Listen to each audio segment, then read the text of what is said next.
इसमें एक पार्ट आता है प्रोसीजर्स का।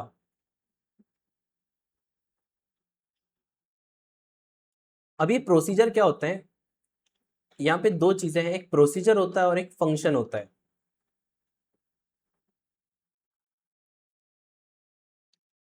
ये जो प्रोसीजर्स होते हैं इनको स्टोर्ड प्रोसीजर्स कहते हैं। Stored procedure in MySQL are pre written SQL programs that are saved inside the database. मतलब ये कुछ प्रोग्राम्स बनाएंगे अपन जो डेटाबेस के अंदर स्टोर होते हैं and can be executed when ever needed instead of writing the SQL query again and again in your application.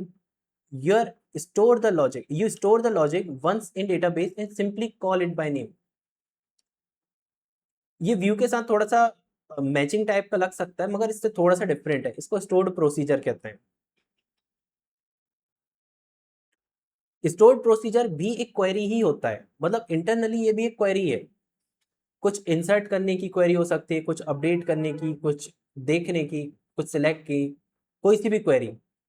बस उस क्वेरी को आप बार बार नहीं करना चाहते कि आपको बार बार उस क्वेरी को करना होता है, तो आप क्या करते हो, उसका एक प्रोसीजर बना देते हो। ये कुछ इस टाइप से काम करता है, जैसे मान लो मैं हमेशा एक क्वेरी करता हूँ बहुत बड़ी, ठीक है। जैसे ये वाली क्वेरी रन होती है, ये जाती किसके पास है, सर्वर के पास। ये इसको प्रोसेस करता है, समझता है, एक एक करके चीजों को प्रोसेस करेगा और फिर आपको डेटा क्या कर देता है, रिटर्न कर देता है। जो स्टोर्ड प्रोसीजर होता है उनको स्टोर्ड प्रोसीजर इसलिए कहते हैं। सेम सीन अगर स्टोर्ड प्रोसीजर के साथ किया जाए तो आप क्या करते हो, सेम क्वेरी को SQL को देते हो, सर्वर को, और बोलते हो कि इस क्वेरी को है ना प्रोसेस कर लो पहले। वो पूरी प्रोसेस करके रखता है, पूरी स्टोर्ड रहती है, मशीन लैंग्वेज में कन्वर्ट हो चुकी होती है।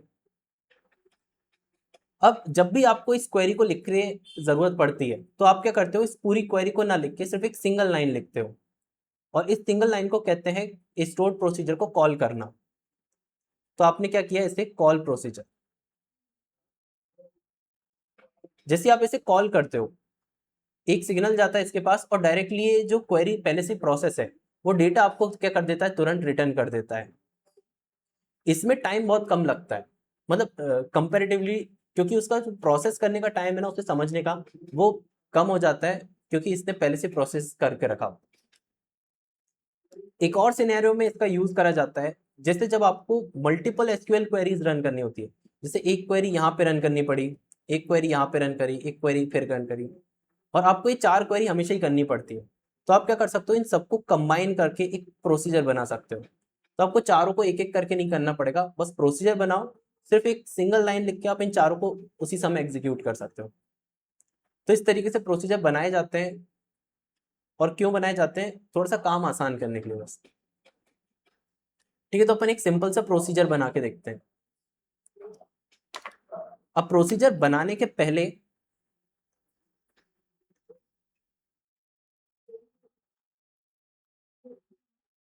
एक प्रॉब्लम आती है, उसको अपन देखते हैं।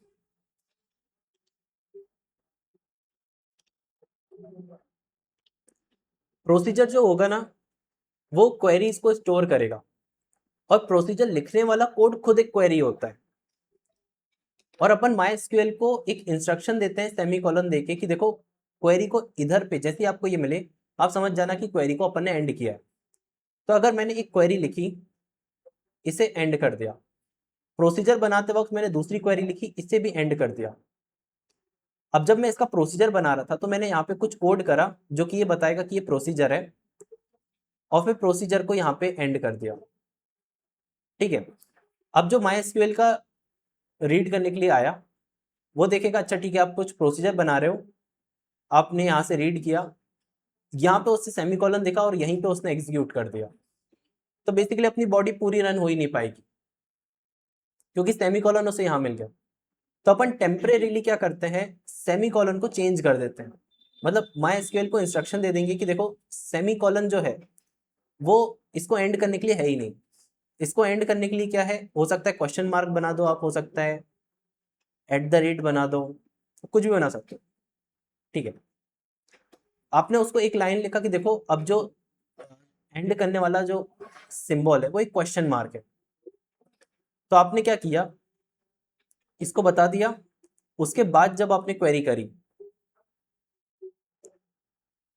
तो अब इसको पता चल गया, आपने सबसे पहली लाइन ये लिख दी। अब इसको पता चल गया कि अच्छा क्वेश्चन मार्क है जिसमें मेरे को समझना है कि क्वेरी एंड हो रही है। आपने अपना कोड करा, यहाँ पे सेमी कॉलन लगाए और यहाँ पे क्वेश्चन मार्क कर दिया। तो अब जब ये रीड करेगा ना तो उसे वो यहाँ पे एंड करेगा और उसे समझ में आ जाएगा कि अच्छा ठीक है कि मेरा ये पूरा प्रोसीजर है, इसकी बॉडी ये है। अब जैसे प्रोसीजर बन जाएगा तो फिर अपन क्या करेंगे, इसको वापस अपडेट कर देंगे। अब उसे बोलेंगे कि देखो जो एंड करने वाला है वो वापस सेमी कॉलन है। तो फिर जब इसे कॉल करेंगे ना तो वो इधर को इससे समझेगा, नहीं तो वो अगर चेंज नहीं किया ना तो वो ये से बोलेगा कि अच्छा क्वेश्चन मार्क ही ढूंढता, तो वहां पे कुछ एरर आ जाते।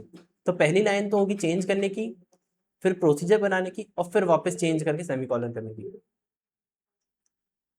तो अपन सबसे पहली लाइन लिखते हैं इसको इंस्ट्रक्शन देने की, चलो अपन चेंज कर देते हैं। तो अपन ने डिलीमीटर लिखा और यहाँ पे कुछ भी लगा दिया, तो मैंने @ लगा दिया।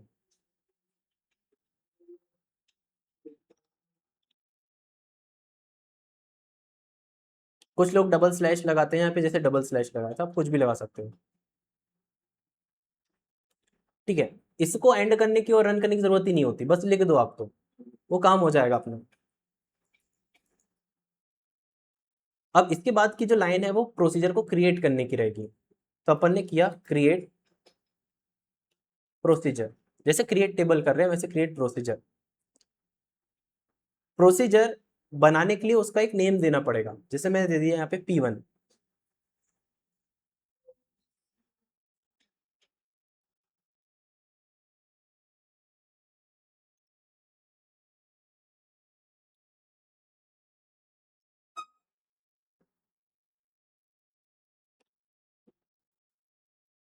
नेक्स्ट प्रोसीजर पे P1 देने के बाद आपको ब्रैकेट ओपन और क्लोज कर देना है। ठीक है, उसका तरीका है क्योंकि आप प्रोसीजर को कम्युनिकेट करके डेटा दे सकते हो और डेटा रिसीव कर सकते हो। ये ब्रैकेट उसके लिए इस्तेमाल किए जाते हैं। अभी अपन कुछ भी नहीं दे रहे हैं ना रिसीव कर रहे हैं, बट स्टिल ब्रैकेट देना जरूरी रहेगा।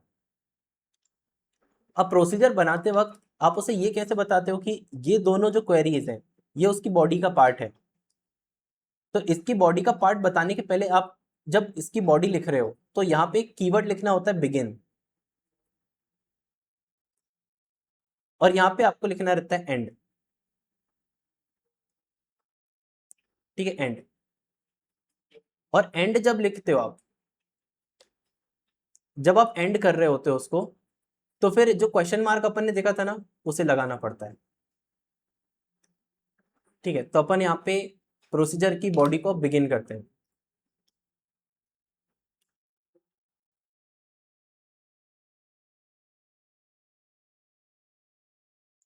ठीक है, एक सिंपल सी क्वेरी करते हैं अपन, select name region and sales from store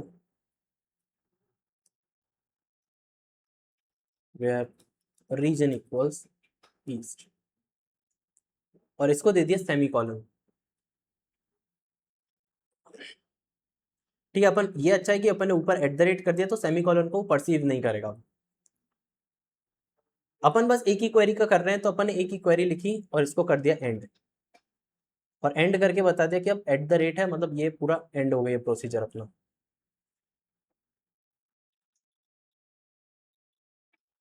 अभी रन वगैरह नहीं करना है इसको, जब पूरा कोड कर लेंगे ना तब रन करेंगे इसको।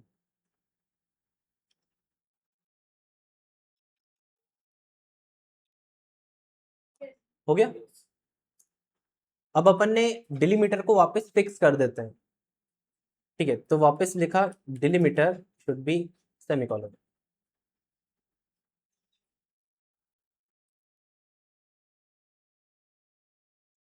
अब इसको लिखने के बाद अपन इसको रन कर देते हैं, मतलब इसके बीच में कहीं पे भी आना और इसे रन कर देना, तो एक ग्रीन कलर का टिक मिल जाएगा।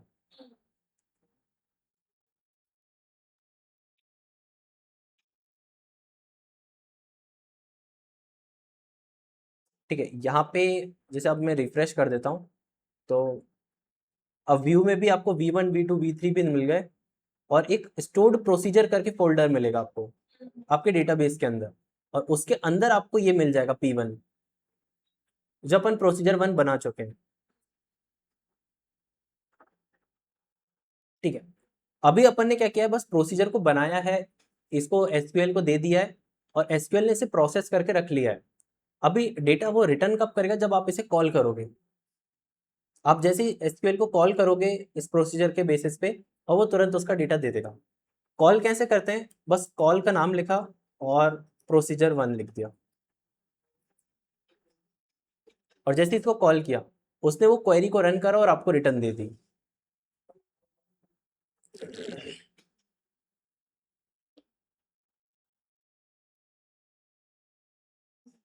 और आप देखना आपके पास ईस्ट रीजन का डेटा आ गया।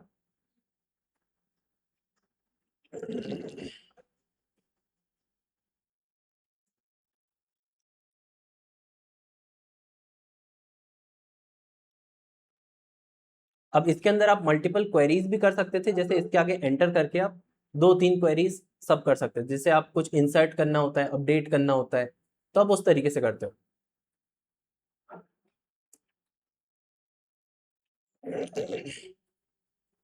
प्रोसीजर मेनली काम किस में आता है? प्रोसीजर एसक्यूएल क्वेरीज को एफिशिएंटली करने के लिए, मतलब आप चीज़ों को बहुत एफिशिएंटली करना चाहते हो, चीज़ों को रिकॉर्ड्स रखना चाहते हो, ऑटोमेट करना चाहते हो, तो फिर प्रोसीजर्स काम आते हैं। हालांकि अपन इसको देख इस पर्पज से रहे हैं, क्योंकि हो सकता है कि आपको कभी ना कभी इसे काम आ जाए, कभी कोई पूछ सकता है आपसे, तो आपको बस पता रहे कि प्रोसीजर होते क्या है, कैसे बनते हैं, और वो उनका काम क्या होता है। ठीक है, बन गया। कॉल कर रहे हो तो रिटर्न आ रहा है।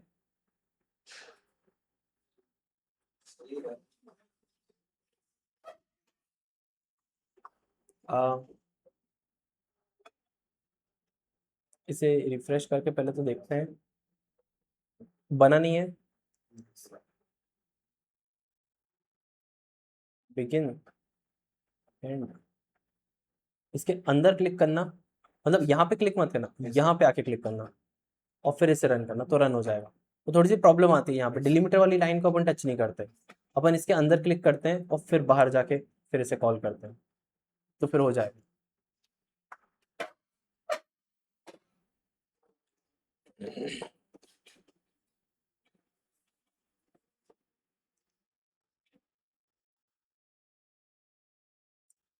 ठीक है, बन गया ना।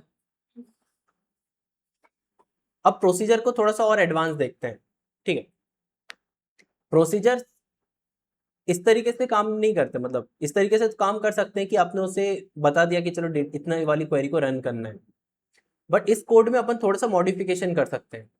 मॉडिफिकेशन कैसे, कि आप प्रोसीजर में बता सकते हो कि देखो मेरे को कौन से रीजन का डेटा चाहिए, तो आप प्रोसीजर को कॉल करते वक्त बोलोगे कि आपको ईस्ट रीजन का चाहिए, तो वो ईस्ट रीजन का डेटा ला के देगा। आपने उसे बोला वेस्ट का, तो वो वेस्ट का डेटा आपको फैच करके देगा। उसके लिए आपको पूरी क्वेरी करनी पड़ती है, मगर यहाँ पे प्रोसीजर को बस एक इन्फॉर्मेशन की तरह दे दिया। अब जब आप उस इन्फॉर्मेशन को दे रहे होते हो, तो प्रोसीजर उसे रिसीव करने के लिए आपको कुछ भेजना पड़ता है। ये जो ब्रैकेट्स है ना, ये इन्फॉर्मेशन को रिसीव करने के लिए और देने के लिए बने। ब्रैकेट्स में आप इन्फॉर्मेशन को रिसीव कर रहे हो, अब इन्फॉर्मेशन कौन सी रिसीव कर रहे हो, रीजन का नेम, जिस रीजन का डेटा चाहिए। तो यहाँ पे आप इन्फॉर्मेशन को रिसीव करने के लिए इन, और इन्फॉर्मेशन को बाहर भेजने के लिए आउट का यूज करते हो, तो अपन इन का यूज कर रहे हैं। अपन एक कॉलम दे दिया इन्फो, इन्फो दे सकते हो, रीजन नेम दे सकते हो, कुछ भी दे सकते हो, इन्फो। और इन्फो का एक डेटा टाइप होगा इन्फो, क्योंकि वेर ईस्ट एक नेम है, और यहाँ पे वेरिएबल वेर केयर का आता है, तो वेर केयर दे दिया मैंने, मान दो कुछ 30। तो ये हो गया कि जब आप P1 बनाओगे, अच्छा अब P1 बन चुका है ना, तो इसका नाम चेंज भी करना पड़ेगा। अपन इसे P2 कर देते हैं, अपडेटेड वाला।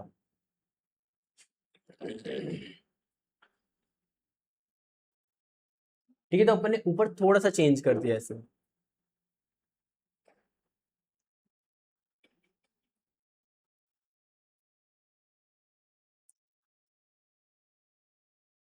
अब इतना जो मॉडिफिकेशन किया है ना, ये केपेबल बना दिया अपन ने इसको, कि इन्फॉर्मेशन को यूजर से रिसीव कर सकता है। अब जो इन्फॉर्मेशन रिसीव करी है वो इन्फो नाम से करी है।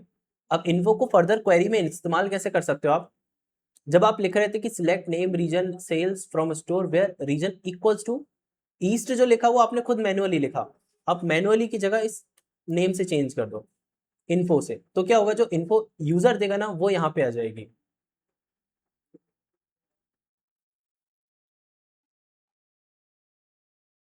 ठीक है, और फिर इसके बाद इसके सेंटर पे आके अपन ने इसे रन कर दिया, तो अब अपना एक P2 बन चुका है जो कि इंफॉर्मेशन को रिसीव करेगा। तो अपन ने अब P2 को कॉल किया अपन ने प्रोसीजर 2 को, और इसको दे दिया अपन ने वेस्ट रीजन। और इसको कॉल करने का तरीका थोड़ा इस तरीके का रहेगा जैसे अपन किसी फंक्शन को कॉल कर रहे हो, और इसको जब आप रन करोगे तो आप देखोगे आपको जो रिटर्न मिला है क्वेरी में वो वेस्ट रीजन का मिल गया।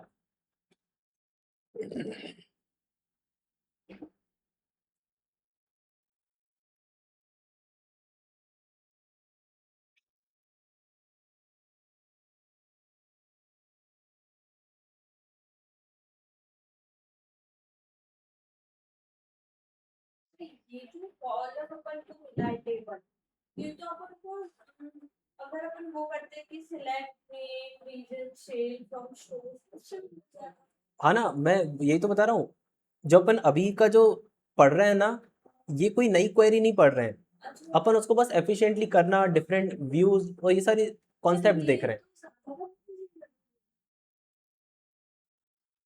हाँ, ये थोड़ी सी है, मगर अपना जितना भी पढ़ने का था ना वो अपन कर चुके हैं। मेन जो क्वेरी लिखना होता है ना वो select from where group by joins यहीं तक के थी।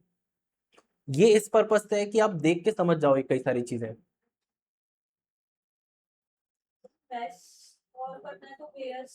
बस वेस्ट लिख दोगे ना तो आपको दोबारा बार बार वो क्वेरी करने की जरूरत नहीं है। अब जैसे आपको क्विकली साउथ का डेटा देखना है, बस साउथ लिख के उसे रन कर दो, वो साउथ का डेटा रिटर्न कर देगा।